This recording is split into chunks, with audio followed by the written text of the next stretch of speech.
Bonjour à tous et bienvenue sur notre chaîne dédiée au Real Madrid. N'hésitez pas à lâcher un petit pouce bleu. Si vous appréciez notre contenu, n'oubliez pas de vous abonner pour rester informé de toutes les actualités concernant votre club préféré. Après la confirmation du transfert de Trent Alexander-Arnold au Real Madrid pour 30 millions, quelle serait mon équipe, mes transferts et mes ventes pour la prochaine saison? Essayons d'organiser un peu l'effectif du Real Madrid et surtout d'être très réalistes. J'aimerais lire absolument tous vos commentaires avec vos opinions, mais ce que je vais dire, faites attention parce que pour moi, ça colle parfaitement. Le Real Madrid doit clairement se renforcer la saison prochaine, tant en défense qu'au milieu de terrain. Pourquoi? Parce que l'attaque est déjà bien couverte avec Mbappé, Vini, Rodrigo et compagnie, Endrick, Brahim, Arda Güler qui peut aussi jouer sur une aile ou même au milieu de terrain. Le problème vient de la défense et du milieu de terrain, où nous avons laissé beaucoup de doutes cette saison. C'est de cela que je veux parler.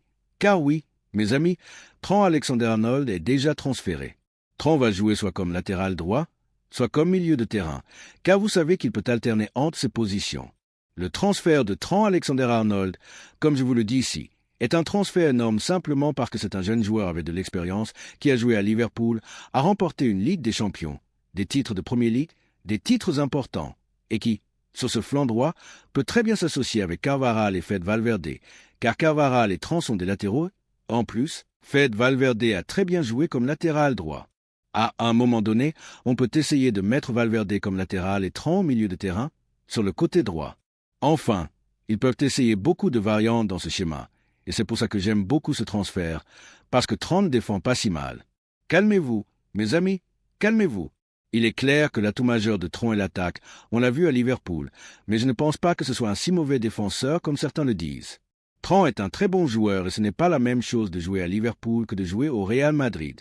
Il faut aussi voir comment il évolue sur ce flanc droit en tant que latéral droit.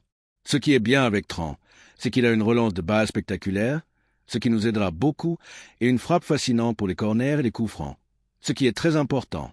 Continuons maintenant avec la défense centrale. Ici, mes amis, c'est assez clair pour moi. Si cela ne tenait qu'à moi, ce serait très clair, mais nous avons un petit problème. Il s'appelle David Alaba. David Alaba est l'un des joueurs les mieux payés du Real Madrid actuellement. Je ne sais pas s'il est le mieux payé, mais il est parmi les mieux payés. Et Alaba, eh bien, il a un certain âge, il a eu une blessure dont il s'est remis, mais il n'est plus au niveau qu'il avait avant, car son âge ne lui permet plus d'être au niveau qu'il avait atteint auparavant. Et il est clair que pour moi, et je pense que pour tous les supporters du Real Madrid, c'est clair. Merci pour tout, David, mais il est temps de dire au revoir cette année.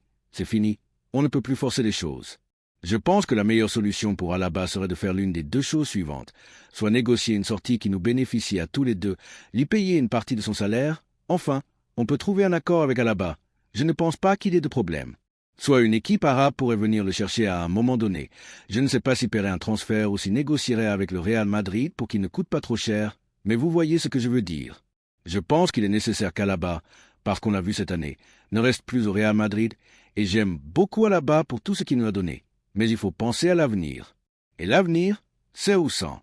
Un jeune joueur qui a tout cassé à Bournemouth, qu'on a vu débuter avec la sélection espagnole, qui a fait très bonne impression et qui, je pense, a surpris tout le monde dans le football. On parle d'un défenseur central très grand, bon dans les interceptions, qui joue très bien en relance, un défenseur central que le Real Madrid n'a pas de ce style et qui a beaucoup plu au club. Les impressions qu'il a laissées au club sont très bonnes, les médias disent qu'elles sont très bonnes. Le problème, c'est qu'il a une clause de 60 millions d'euros et que le Real Madrid le surveille de près, il est bien dans le viseur.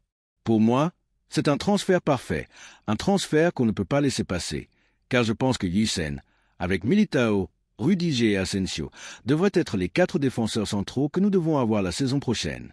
Avec Rafa Marin comme 5e, qui doit aussi être surveillé pour voir comment il revient après cette blessure au ligament croisé, car on a eu tellement de blessures au ligament croisé que ce n'est pas possible. Il faut voir les sensations qu'il a. On dit qu'il a l'air en bonne forme. On n'a pas pu le voir jouer régulièrement. Il est clair qu'il faut le surveiller.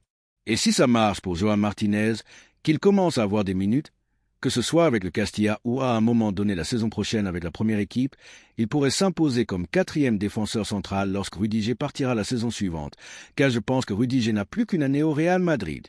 Il a 33 ans et je pense que Rudiger ne restera qu'une année de plus au Real Madrid. La saison prochaine, ce sera Yücel, Asensio, Rudiger et Militao. Et pour la saison suivante, ce sera Militao, Oussan, Asensio et on verra si Joao Martinez est à la hauteur ou non, en fonction de ses performances et des sensations qu'il donne. Pour le poste de latéral gauche, que va-t-il se passer avec là-bas? Eh bien, mes amis, c'est la position la plus compliquée. Pourquoi? Parce qu'on avait un accord verbal avec Alphonso Davies qui n'a finalement abouti à rien. Alphonso Davies a finalement renouvelé avec le Bayern, fin du feuilleton. On a Mendy, on a Fran Garcia, deux latéraux gauches qui ne convainquent pas vraiment le Real Madrid, ni nous, soyons honnêtes. Mendy a l'avantage d'être défensivement très solide quand il est en forme, sans blessure, il respecte tout, c'est l'un des meilleurs latéraux gauches défensifs du monde. Et Fran Garcia, pour moi, n'a pas le niveau du Real Madrid. Parlons franchement, il lui manque encore beaucoup de choses pour atteindre ce niveau de titulaire dans ce Real Madrid. Donc, ce que je propose, c'est une idée. Je ne sais pas si elle se réalisera ou non, mais c'est un nom qui peut jouer à la fois comme défenseur central et comme latéral gauche. Et c'est quelque chose qui plaît beaucoup au Real Madrid, cette polyvalence, pouvoir jouer à 2 ou 3 postes, comme Trent Alexander-Arnold qui peut jouer comme latéral ou au milieu de terrain. Plusieurs joueurs qu'on a recrutés étaient comme ça. La direction du Real Madrid aime beaucoup ça. Et ce joueur, c'est Jorel Atto, un joueur néerlandais de l'Ajax qu'on a vu avec la sélection néerlandaise, un latéral gauche qui joue aussi comme défenseur central, qui peut jouer aux 2 postes, qui interchange très bien, un joueur rapide, véloce, avec une bonne relance, meilleure relance que Mendy, et qui ne serait pas une mauvaise option.